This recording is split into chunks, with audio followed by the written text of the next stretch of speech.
আমাদের যেহেতু বাড়িতে ছট পূজা হয় না, তাই ঠেকুয়া তৈরি করারও কোনো বাধা ধরার নিয়ম নেই।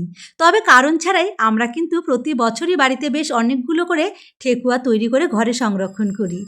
আমরা যেভাবে বাড়িতে ঠেকুয়া তৈরি করি সেটা কিন্তু বেশ খাস্তা আর মুচমুচে হয়।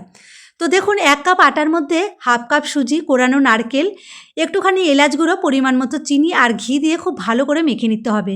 এমনভাবে মেশাবেন যেন মুঠি করলে দলা পাকিয়ে যায় আর চাপ দিতেই ভেঙে যায়। তারপর অল্প অল্প করে জল দিয়ে টাইট করে ডো মেখে নিতে হবে। এবারে ঠেকুয়াগুলো গড়ে নেবার জন্য পরিমাণ মতো মাখা আটা হাতে নিয়ে 2 হাতের সাহায্যে গোল করে একটু চ্যাপ্টা করে দিতে হবে। তারপর ছুরি বা চামচের সাহায্যে একটু এইভাবে নকশা করে দিলে একদম ছাঁচে তৈরি ঠেকুয়ার মতোই দেখতে লাগবে। এবারে গরম তেলে এপাশ ওপাশ উল্টে পাল্টে গোল্ডেন কালার করে ভেজে তুলে রাখতে হবে। এটা ঠান্ডা হবার পর একেবারে মুচমুচে আর খাস্তা তৈরি হবে। দেখুন কতটা মুচমুচে হয়েছে।